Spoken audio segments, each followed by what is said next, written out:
Voilà, bonjour Vandeko Volandia, tout le monde Thierry TV. Grande joie de vous retrouver nombreux.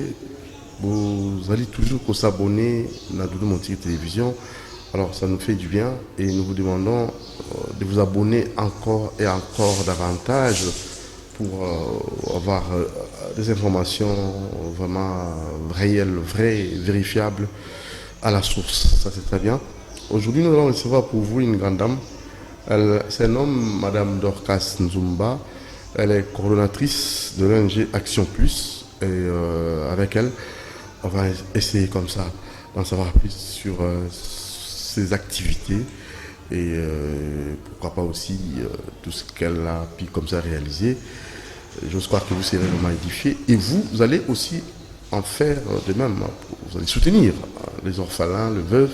C'est très capital. Madame, bonjour. Bonjour. Vous allez très bien? Oui, très bien, merci. Action Plus, et qui est né. Oui, Action Plus, ça va, et qui est bien, et qui est vraiment bien, Mathieza bien. Donc, par la grâce de Dieu, tout ça là, tout ça, on va faire sur le terrain.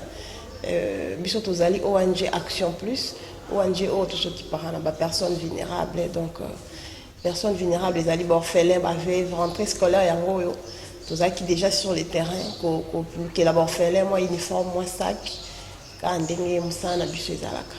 Très bien. Alors, d'abord, Action Plus, vos objectifs, pour la bien monté et quelques réalisations que vous avez faites et qu'est-ce que vous avez comme besoin en termes clairs, dans le monde entier.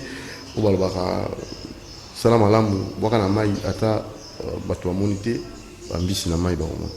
Merci Papa Doudou. ONG Action Plus, tous pour s'occuper de ma personne vulnérable. Objectif donc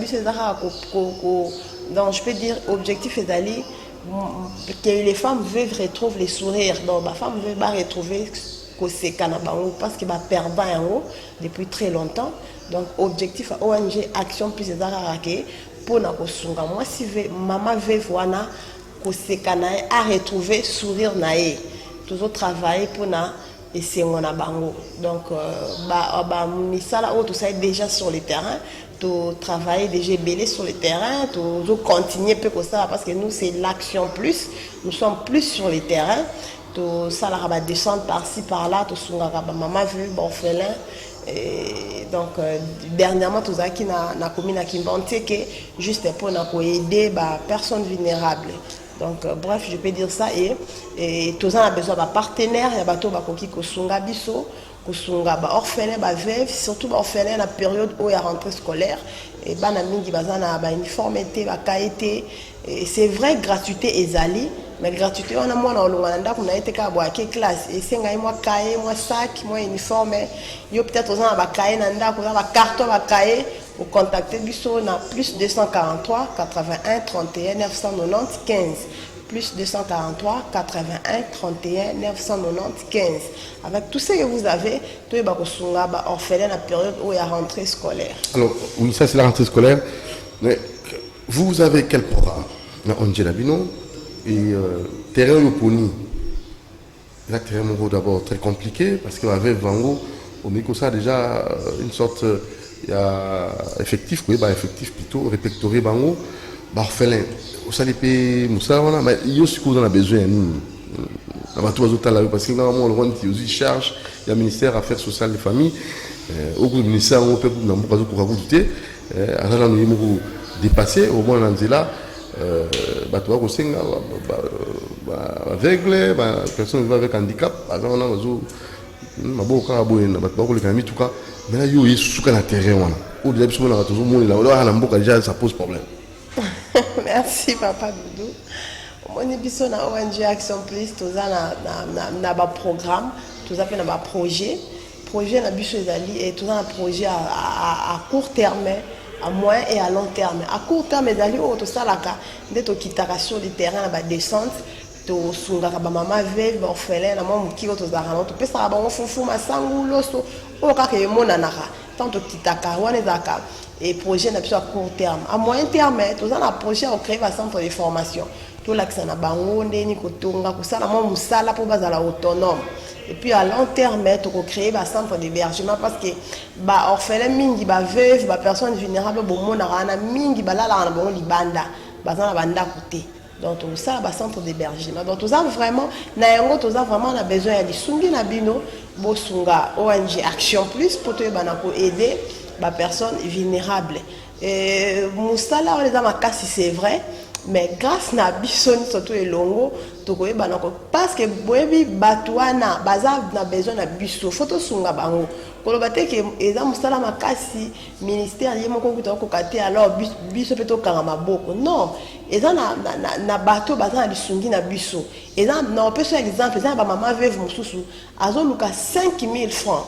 Pour banda commerce a okende na ministère tia ke osenga ngo agoya pa na biso ne to luka ngo to to pesier net na programme na biso ya action égale sourire tout ça na ba maman o to pesa ba moi quelque chose ba ça commerce ba yaka oh non maman ngala za be na zo luka moi 10 000 francs na zo luka 5 000 francs to zo ka to pesa ba ngo ba kenda ko ça la commerce et sunga bango donc nyonso to on charge to kotikela ngo l'état té donc biso to za wana pe to travailler pour te bana ko sunga l'état et puis bino ba besoin landa biso vous contactez sur le numéro de PC avec tout ce que vous avez surtout dans la cette rentrée scolaire yango bana mingi ba orphelin mingi bazoye baté ba ozonga classe ndeni yo peut-être osombeli mo ano uniforme osombeli sac mais ba orphelin on a pensé aussi à eux pour nous là moi quelque chose pour na bazonga classe yo uniforme par exemple osombeli uniforme 2 3 à celui ba catch ni ça tout pour la mona moko. Par exemple, je suis 2 pour la mona moko, même 3 pour la mona moko. Alors, ils ont fait moko, il y a des gens qui ont 2000 francs. Moko a été 2000 francs pour la classe. Azanangote. Donc, tu penses na bango, na muki ozanango, tu penses pe na ba bazangi, tu penses na ba orphelin, na ba toujours banana ba senga ite ba za ba orphelin. Ezaka si donc eza elo mo esalamika bongo ba se retrouver orphelin, ba se retrouver bazangi muto osombela ekeji. Azangi muto ofutela mi inerva donc biso tozawana toyeba na soutenir bana wana. Alors numéro de téléphone ba robenga yo. Ouais, numéro na biso na lobaki ezali plus 243 81 31 990 15 toza ONG Malette toza na siège na biso très bien connu ezali na avenue Manzanza numéro 7 quartier Mikondo dans la commune de Kimbanteke. Manzanza avenue Manzanza numéro 7 quartier Mikondo commune de Kimbanteke wana ezali siège na biso et puis tozali na site na biso ezali www.ongactionplus.net www.ongactionplus.net. Merci beaucoup maman Nabiso Dorcas Nzouba coordinatrice ONG Action Plus Nzamba Songa Batwalandi Basonga ezamala omichal. Merci beaucoup papa na pesa merci na ba songa rabiso tous un partenaire na biso ba o mité mais tout ça on va toujours bato wana ba de plus en plus rare mais bazala quand même tous un papa Dadi Lunga à partir à Brazzaville madame Sarah madame et madame Mami Pukasa bazali vraiment ebelé ba balanda rabiso balandara biso bazali to na pesi équipe mobimba ONG Action Plus mbote tozali bozali ebele ba obo soutenir biso na ba obo lingi bokoma ba partenaire na biso bo hésiter te bo contacter biso na numéro to pesi plus 243 81 31 990 15 plus 243 81 31 995 tozana madame Adrienne depuis États-Unis et pas ali moko ba partenaire na biso madame Esther depuis États-Unis madame Vicky maman et maman Régine merci pour na ba soutien na bino merci na équipe mon ONG Action Plus merci na Doudou Montiri ciao.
jusque-là,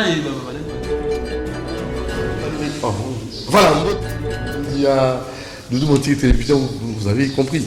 Abonnez Bélé, vous s'abonnez massivement à Doudou Montiri Télévision, chaîne Nabino, et puis ça a une information la source, tout ça, pour analyser na ba ndeko biso ba robeta c'était na actualité mais si vous tenez moi ba outil kozwa et sanctions à sanctionner très sévèrement ba o bazo linga ko tangisa te hein o ba linga ko donc ça va na la cité c'est ça c'est la première des choses. La deuxième des choses on va parler RAM likambo RAM parce que nécessairement ministre Fazo na surtout l'Assemblée nationale et ça suivra un meeting il y a la MOCA, est-ce qu'on va internaliser basé autorisation, oui ou non, mais on en parlera. Et pour finir, il y a notre ami qui nous ajoute encore un autre sujet. Bonjour. Bonjour. On s'est présenté.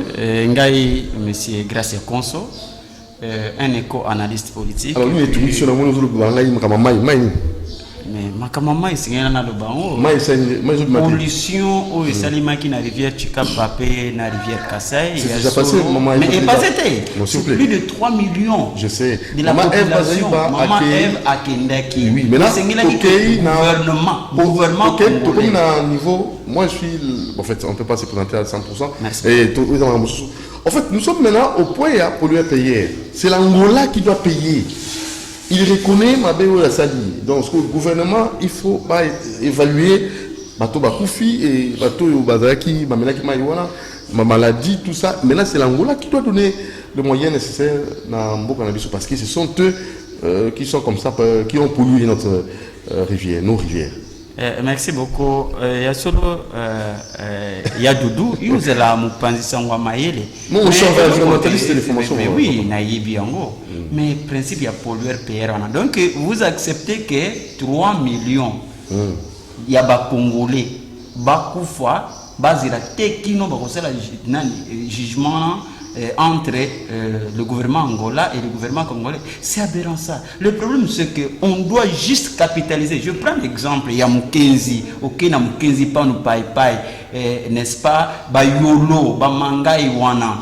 Ce qu'on les canne kuna batona ba ça la kama ya rivière Kasai. Mais est-ce que le gouvernement aura besoin même à mesures palliatives pour dire le fisc ba forage. Il y a que a sali étude na il il est ministre de l'environnement na forage bakena pe na biloko na bien ba pesa ba pesa pour. Na petit exemple à Mukenzi, yebsa na Mukenzi. Moi je parle de Chikapa mission makendaki. Mais là je parle forage barotia forage na biloko. Mais je parle précisément alors tout le reste du Bagata côté axe Kasai et Idiofa axe Kasai. Wana kina na Kasai.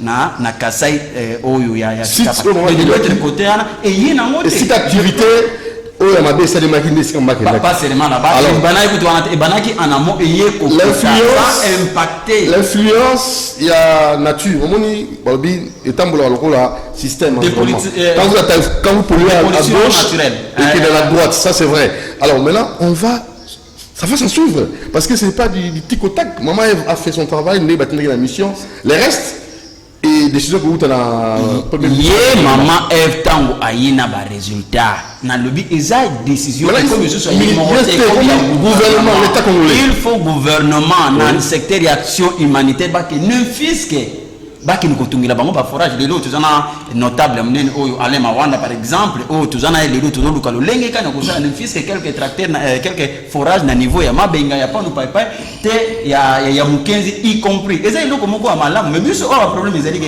inertie au gouvernement congolais comme nango ezali malamu te esengi to lobela ngo parce ba kongomani bali ko kufa plus de 3 millions ya ba kongomani vina bango eza en danger bazana ba maya ko milate wana suri kutuka na ba kota 15 so na lobi na kita te na ba dimalum c'est encore plus pire ça maman elle va faire son travail mais il y a ça mais esengi comme na gouvernement parlons de la décision à ministre Toulouaba bonjour Alain bonjour Nesso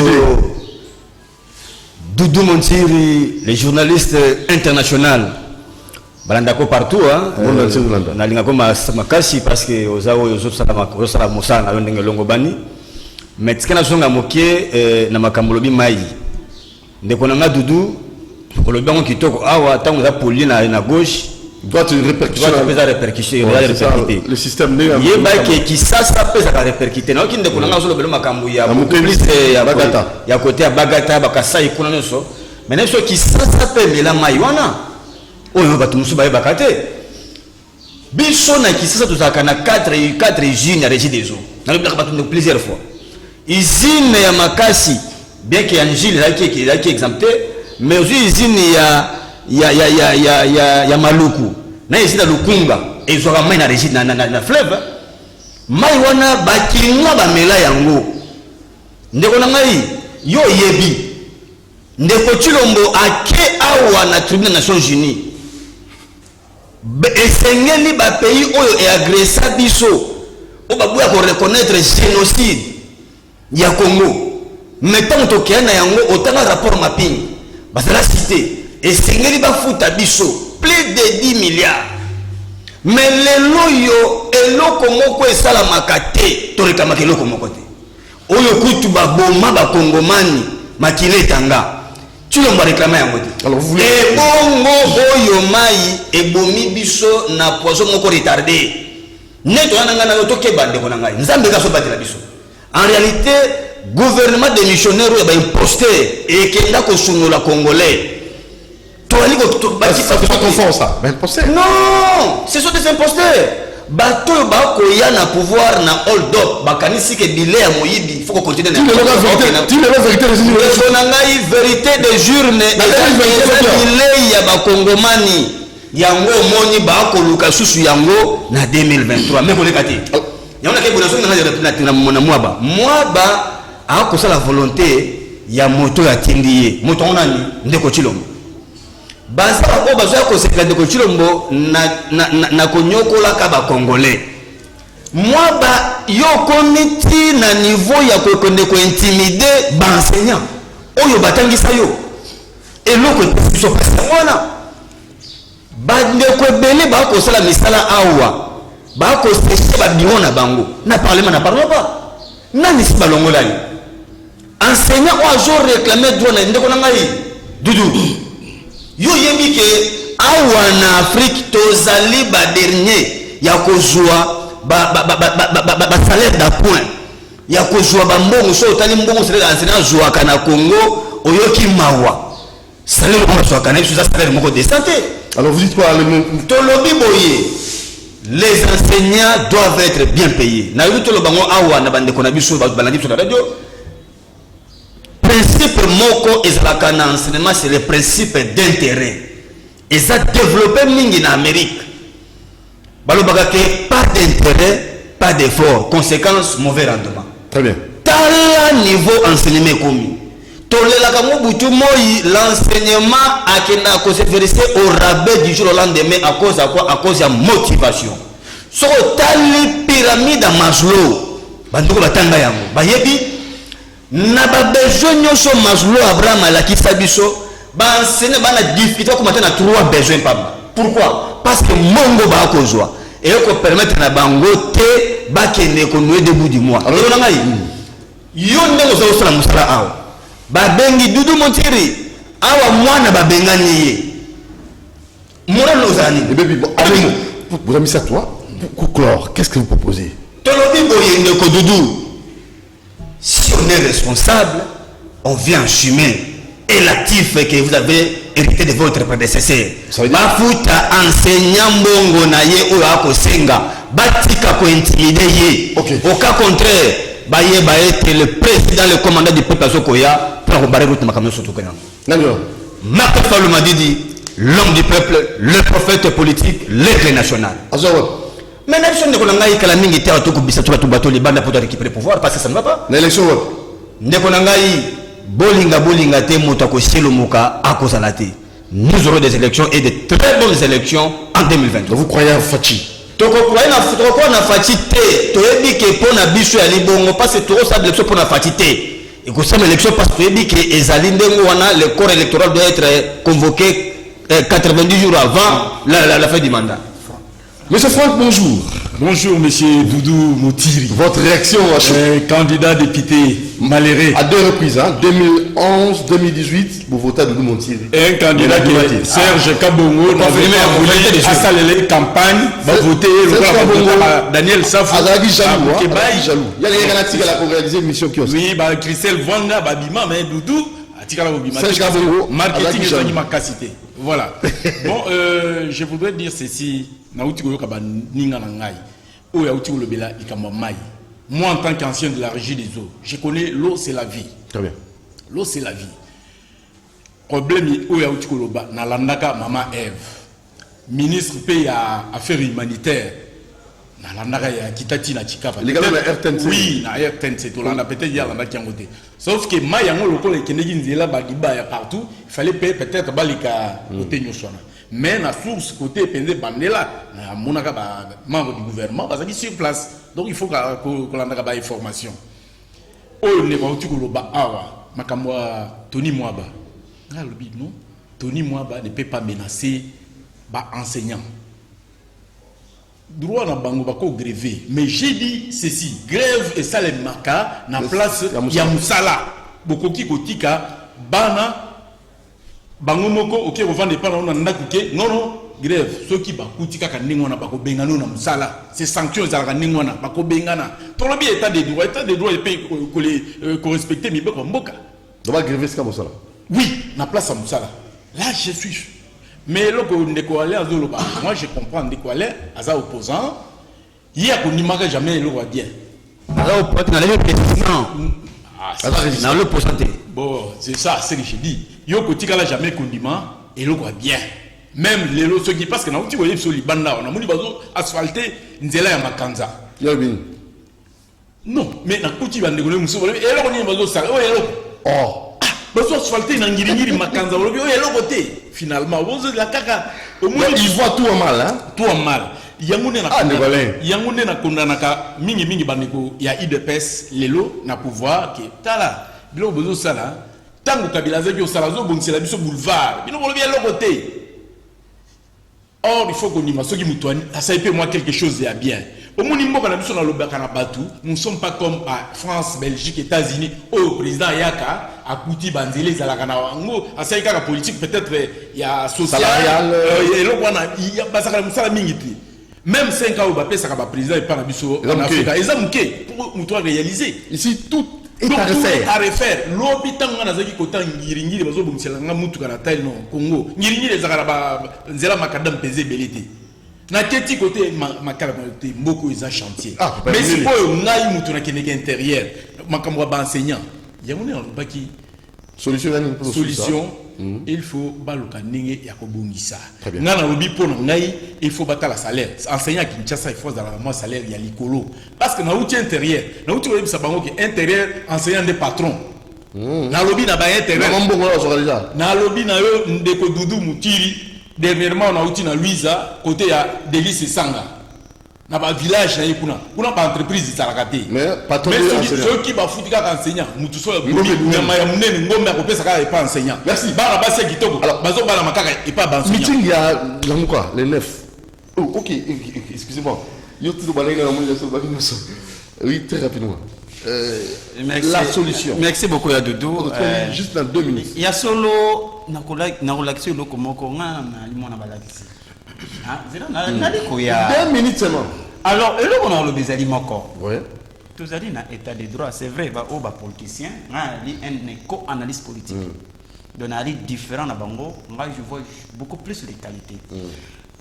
Ba enseignant ba li ko lokani ba li ko réclamer o ya li droit constitutionnel na bango. Na 2019 lorsqu'il y a eu tractation ya makambuya gratuité de l'enseignement.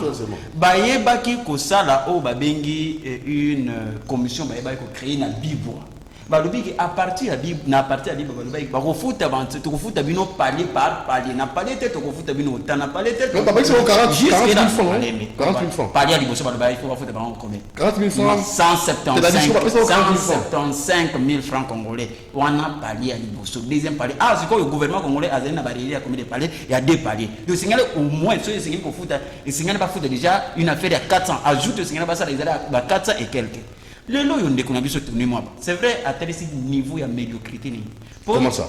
Pourquoi c'est dans le bas à il faut atteindre même le paroxysme. Alors le c'est une animaux. Moi problème c'est dit moko ba futa moi étant mon amour qui porte-parole ya bana balakisi ba futa ba parents na biso mbongo ndenge elongo bani a uto kene a ba pese frais de mission tant que mbujima il y a combien? Alors il va ajouter un maigre 40 000 francs et pas babos na biso a forcer bango kino a rolonga bango musala so a rolonga bango musala biso tout bana balakisi toko kendele na bureau na yekuna mais faut savoir ça meeting à le 9 votre mot une seconde on a meeting il y a le 9 c'est l'un ya ba exercice démocratique toko yeba ko souhaiter bon succès na bande kona biso ya lamuka contrairement à ndenge na yoka kapo na éviter peut-être ce que to ko ba état de droit ils en mboka o tout comme ceux ils étaient na éviter parce que baloba o état la muka elle parce que mutu o ayebi déjà que non état de droit ezali c'est ka koka ko benga la muka LT na pesi longonya na bandeko la muka o bali ko sala musana bango c'est un exercice démocratique. Merci. Et puis la police peut aller pour encadrer manifestation là-bas. Monsieur Franck merci meeting la muka. Merci, monsieur Doudou. Meeting à la Mouka, je salue l'évolution de la démocratie dans le Bisso. Et là, on a reçu un abandon à la Mouka, basa la meeting, et la Mouka, et la Nenge, quoi, Benyango, LT, Nenga, Benga, Kango, El Bandundute, et la Mouka nationale.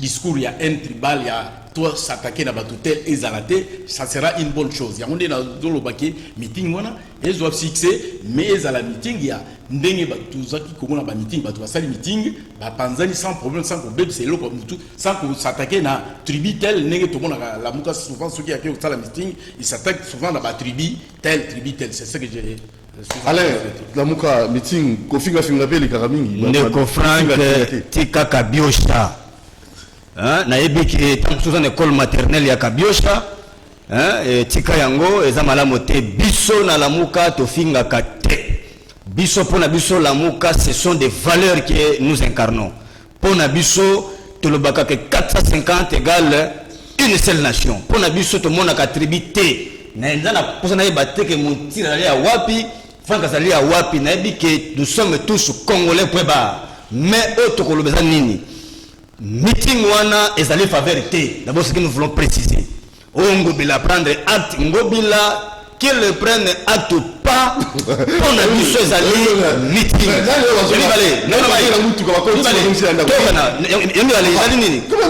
nous sommes dans la constitution l'article 26 est clair on a vu ça montre que intimider azali te d'abord l'objectif pour nous de casser l'idée de Gobila on a kolobake a commissi tiango zone neutre pour na biso to lobeke zone neutre zali te na Congo soka linga na zone neutre akene na Ituri akene na wapi kuna abo maba pour na biso awe zali yango to liboye bana Congo bana Kisasa président obo votaka le commandant du peuple akoleka pour na pesa bino message parce que lui communique avec vous ayaka te lokolo basusu akangi moi deux cases akosona bato na ba discours bidon te ya yaka a lobby l'essentiel yango to bike boya ebele bosala wana mokolo ya samedi oyo le 9 parce que y aura une adresse oyo ko pesama pona ko fixer bino boyebi ke balia bino mbongo na bino ya my gold balia bino ozali bongo ya mbongo ebele aba ko lia bino mbongo ya ram yango to bitata mokonzi aya a fixer biso likambo tali pe éducation aya ko ebisa pas to bisa bino que s'il faut parler de la gratuité c'est nous qui incarnons encore certains secrets de la gratuité. Tu me dis salamaka. Ce n'est pas la gratuité, mais c'est vous qui payez les enseignants. Donc c'est votre argent. Ce n'est pas la gratuité. Boyoka Tata Mokonzi, Boyoka l'ancien premier ministre, l'homme à la matière grise, Adolphe Mozito, Bako Salawana, bako fixer opinion sur des questions éminemment politiques de l'air pour permettre que to fixer bandeko na makamotali seni makamotali bloko belé auto to dépolitiser yango boya ebele mokola le 9 samedi oyo poboka bakonzi mboka bo votaka mingi pour permettre makambo kende oki dudu motika de yango awa ba votaka ye mabimati makambo sengele suka mais oui dolingi oui nga voter na cette fois-ci oyo toko voter ndeye wana abima to boyi gouvernement illégitime oyo ba okendaka mokolo akokenda ko prêter serment akweli boso ya bato to boyi yango po makambo nyonso wana ezali parce que les ancêtres ne l'ont pas agréé. Cette fois-ci nous voulons que les ancêtres et nous et la communauté nationale agréent celui que nous allons élire. Donc boyi bele poto ka bakamna biso wana. Merci. Oui. Voilà, merci beaucoup. Tout comme la souka Franck Olbini. Oui, non, on a poussé la ligne Sandeko Alain, tous à la discours, au écho pour réconcilier les Congolais. Nous avons tous à juste la vérité des urnes. Parce que vérité des urnes. Ouane zali bilé ya mokolona mokolo. 2023 T. Mais c'est ça la conséquence. Il faut se préparer pour l'élection 2023. Lorsqu'on est illégitime. Yeba yango ke. Merci beaucoup. C'est ça la conséquence. Franck Alain, na ndeko biso Conso Gracia. Très prochainement Conso Gracia boya tout ça musala. To ya mabino Maman Dorcas Lutama bola tisi ya bana Congo, Maman Dorcas Lutama la tisi ba congolais. Abonnez-vous massivement à Doudou Montiki TV. Merci à Maman Dorcas Nzumba Action Plus Angé. Ciao. Merci Richel Tubilando, Alain Kabongo, Christian, Angelo Kununzinga. Ciao. À demain.